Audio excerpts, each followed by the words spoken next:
અનેક જે દ્રવ્યોની આવશ્યકતા હોય પોતાની ગાયોને સાચવવા માટે, એ બધી જ વસ્તુ ત્યાં પ્રાપ્ત છે.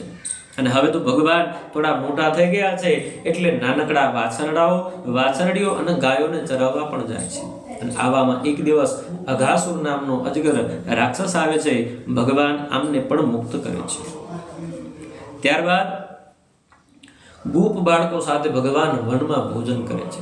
જેના ઘરેથી જે લાગ્યા હોય ને એ બધું ભગવાનને ચખાડવાનું, અને ભગવાન જે લાગ્યા હોય ને એ પોતે સામે ચખાડવાનું. આમ એકબીજાને ચખાડે છે.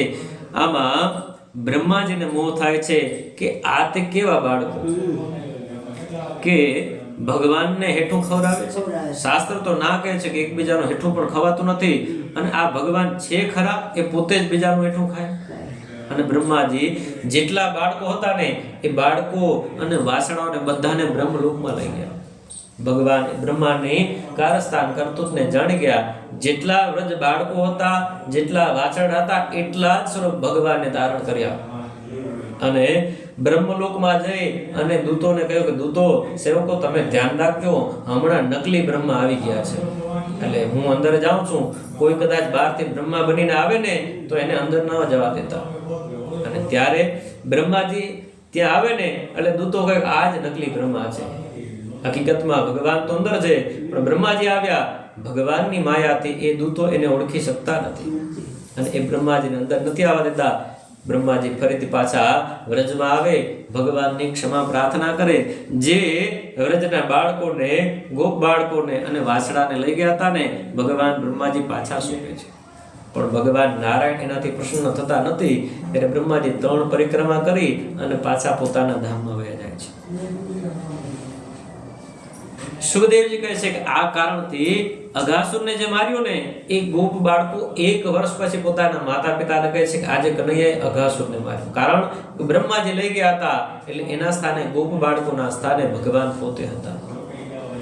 સુખદેવજી કહે છે કે રાજા પરીક્ષિત, ત્યારબાદ એક ધેનુકાસુર નામનો ગધેડો એટલે કે રાક્ષસ હતો, અને એ તાલવન નામનું જે વન હતું ને એના સારા સારા ફળો કોઈને જમવા કે ખાવા દેતો ન હતો. કદાચ કોઈ વનમાં જાય ને તો એને મારી નાખતો. બલરામજી એ ધેનુકાસુરને પકડી, પાછલા બંને પગેથી ગધેડાને પકડી ચારે બાજુ ફેરવી અને ઘા કર્યો. પડતાની સાથે એનું અચ્યુતમ કેશવ થયું, મૃત્યુ થયું. અને ભગવાન કૃષ્ણ ઘરે આવી અને માતાને કહે છે કે માતા, આજે બલરામજીએ ગધેડો માર્યો. આવું અપમાનજનક વાક્ય કરે એટલે બલરામજી ક્રોધિત થઈ જાય કે મારે તારી સાથે આવવું નથી.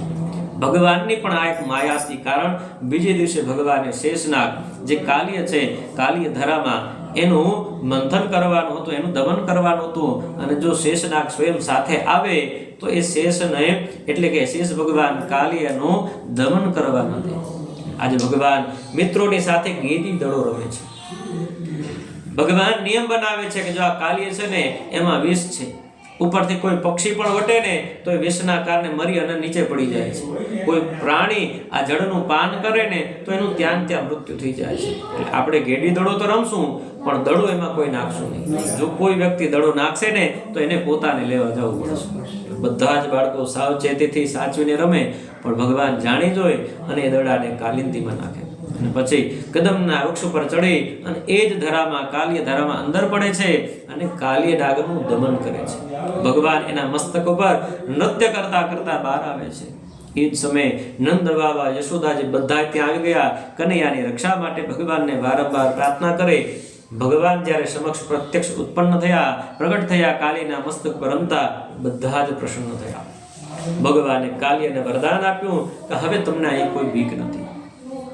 પરીક્ષિત રાજા સુખદેવજીને પૂછે છે કે ભગવાન આ કાલિયને શું તકલીફ હતી જેને આ ધરામાં રહેવું પડ્યું? ત્યારે સુખદેવજી કહે છે કે ગરુડજી પ્રત્યેક સર્પને પકડી અને ખાઈ જતા. એનાથી બચવા માટે યમુનાજીની અંદર કાલિય આ નિવાસ કરતો હતો. કારણ કે ગરુડજીને સૌભરી ઋષિનો શ્રાપ હતો કે જો તું અહીંયા આવી મત્સ્ય વગેરેને ખાઈશ ને તો તારા પણ પ્રાણ ત્યાં ને ત્યાં નીકળી જશે. એટલે ગરુડજી આ કાલિય ધરામાં આવી ન શકતા. ભગવાન આ રીતે કાલિય નાગનું દમન કરે છે. બધા થ્યાક્યા, ત્યાં જ વનમાં સૂઈ જાય છે.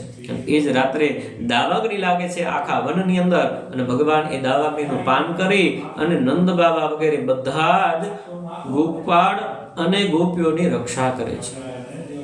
સુખદેવજી કહે છે, રાજા પરીક્ષિત, ભગવાને દાવાનળનું પાન કર્યું, બધા ઘરે આવ્યા, અને ત્યારબાદ ફરી જ્યારે ગાયોને ચરાવવા આવ્યા ત્યારે એક પ્રલંબાસુર નામનો એક દૈત્ય આવ્યો હતો. આ ગોપાળ બની અને ભગવાનની સાથે મળી ગયો.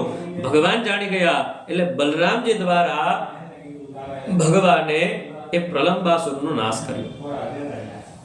ત્યારબાદ ભાગવતની અંદર વર્ષા અને શરદ ઋતુ આવે એના કારણે, વર્ષાના કારણે આખા જ વનની જે શોભા હતી એ નિર્મળતા વધી ગઈ.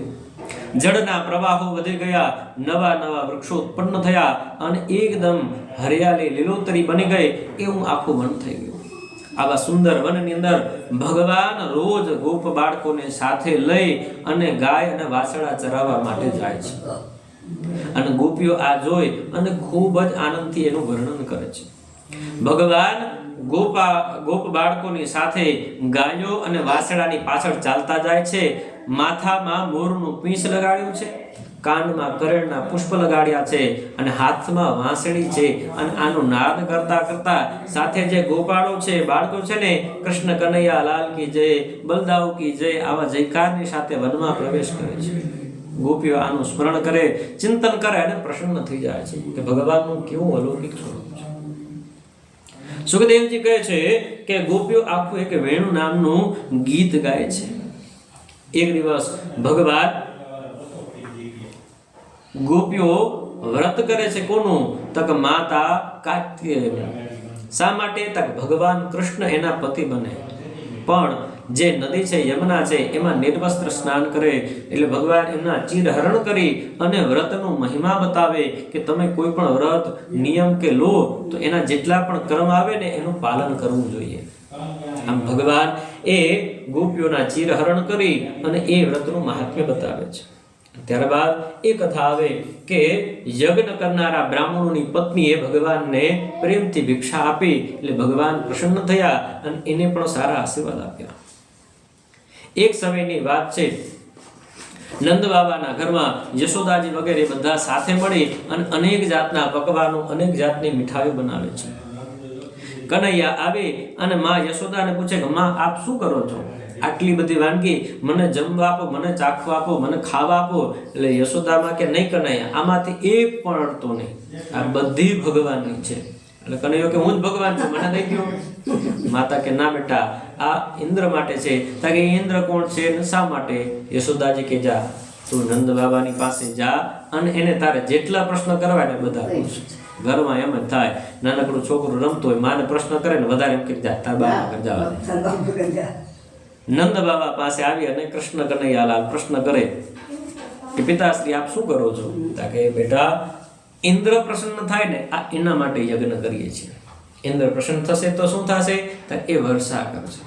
એ વર્ષા કરશે તો જ આ વૃક્ષો અને ગોવર્ધનમાં આપણી ગાયો સુખેથી રહી શકશે. અને આપણી ગાયો સુખેથી રહે તો આપણે જીવનમાં સુખ છે. ભગવાન કે પિતા, જેનો જન્મ થયો એ ઇન્દ્રના કારણે નથી, જેનો મૃત્યુ થશે એ પણ ઇન્દ્રના કારણે નથી. તો આ બધું જે કાંઈ દેખાય એમાં ઇન્દ્રનો ક્યાંય હાથ છે નહીં. ઇન્દ્ર પણ એક દેવ જ છે અને એનું કાર્ય છે સમયાંતરે વર્ષા કરવી. તો ઇન્દ્રના યજ્ઞ કરવાથી કંઈ થાય નહીં. આપણે જે પ્રકૃતિમાંથી આપણી ગાયો સ્વસ્થ અને સુખી છે તો એ ગોવર્ધનની આપણે સેવા કરવી.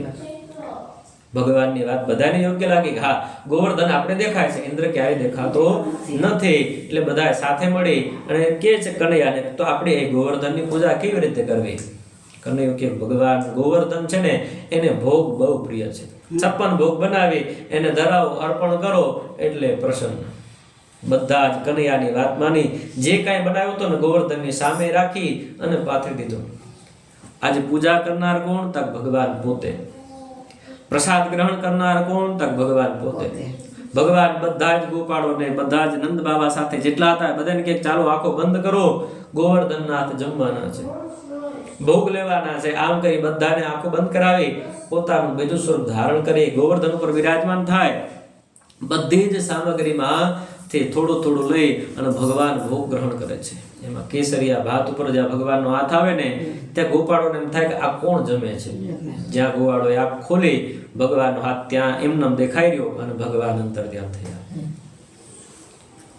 એટલે જ્યારે પણ 56 ભોગ બને ને ત્યારે વધારે પડતા કેસરિયા ભાગ પેલા મૂકે કે ભગવાનને ત્યાં બાકી રહી ગયા હતા ને આજે ભગવાન પેલા ત્યાંથી શરૂઆત કરે. ભાતનો પ્રસાદ ભગવાનને પહેલા જ આરોગવો પડે. અને આ જ વાત સાંભળી જ્યારે ઇન્દ્રને ખ્યાલ પડ્યો કે મારી પૂજા મારો યજ્ઞ બંધ કરાવી અને કૃષ્ણએ ગોવર્ધનની પૂજા કરી છે એટલે ઇન્દ્ર કુપિત થયો અને ભગવાનને મૂર્ખ છે આવો શબ્દથી પ્રયોગ કરે છે કે આ તો મૂર્ખ છે, મારી પૂજા મારો યજ્ઞ બંધ કરાવે. અને આમ કહી અને 12 મેઘની એક સાથે આજ્ઞા કરે અને 12 મેઘો એક સાથે જ્યારે વ્રજમાં પડે ને ત્યારે ચારે તરફ હાહાકાર થઈ જાય છે. બધા જ ગોવાળો નંદબાવા સાથે મળી અને કનૈયાને કહે છે કનૈયા આપણે ઇન્દ્રની પૂજા યજ્ઞ બંધ કર્યો ને એટલે ઇન્દ્ર હવે કુપિત થઈ ગયો. હા, તો હવે આપણે એમાંથી બચવા શું કરવું? તો એમાંથી આપણે કઈ નહીં, આપણે ગોવર્ધનનાથ બતાવશે. આપણે ગોવર્ધનનાથના શરણમાં જઈએ એટલે તો શું કરશું? ભગવાન બે હાથ જોડી અને કહે છે કે સાંભળો, મને ગોવર્ધન એમ કહે છે કે મને ઉપાડી મારી નીચે આવી જાઓ. કઈ ન થાય. ભગવાને ડાબા હાથ નીચે નાખી એક ટચલી આંગળીમાં આખા ગોવર્ધનને ઉપાડી લીધો. જાણે નાનકડો બાળક એક બિલાડીના ટોપને ઉપાડે ને એમ ભગવાને ઉપાડી લીધો. અને 7 દિવસ સુધી ભગવાને એમને પકડી રાખ્યો. ઇન્દ્ર વિચારે છે કે હવે તો વૃંદાવનમાં બધું સાફ થઈ ગયું હશે અને હવે તો મારો યજ્ઞ થશે. પણ આવીને જોઈને તો ભગવાનની અલૌકિક લીલા ત્યાં ચાલુ છે. ભગવાને ગોવર્ધનને ધારણ કર્યો છે. ગોવાળિયાઓ ગોપ લોકો બધા જ સાથે ત્યાં ગોવર્ધનની નીચે રહે છે. 7 દિવસ વિના કોઈ સંકોચ વિના કોઈ કષ્ટે બધા જ ત્યાં હતા ને આ જોઈ ઇન્દ્રને યાદ આવી ગયું આ તો ભગવાન છે. અને ત્યારબાદ વૃષ્ટિ બંધ કરી ચારે તરફ વાતાવરણ શાંત થયું. ભગવાને બધાને બહાર કાઢી ગોવર્ધન જે હતા ત્યાં બિરાજમાન કરી દીધા. ઇન્દ્ર પાછળથી આવે છે, ભગવાનની સ્તુતિ કરે છે, ભગવાન મને ક્ષમા કરો. ભગવાન પણ એને આશીર્વાદ આપી અને પછી ઇન્દ્રને મુક્ત કરે છે. સુખદેવજી કહે છે કે રાજા પરીક્ષિત આવી રીતે ભગવાનના અલૌકિક ચરિત્રો છે. ત્યારબાદ તો ઘણા જાતના ચરિત્રો છે અને એ ચરિત્રો એટલા દિવ્ય અને ભવ્ય છે કે એ સાંભળતાની સાથે મન પ્રસન્ન થઈ જાય. બોલો શ્રી ભાગવત ભગવાનની જય, દ્વારિકાધીશની જય, યમને મહારાણીજી કી જય, ગોવર્ધનનાથની જય. નમઃ પાર્વતી પતયે હર હર મહાદેવ હર. બોલો.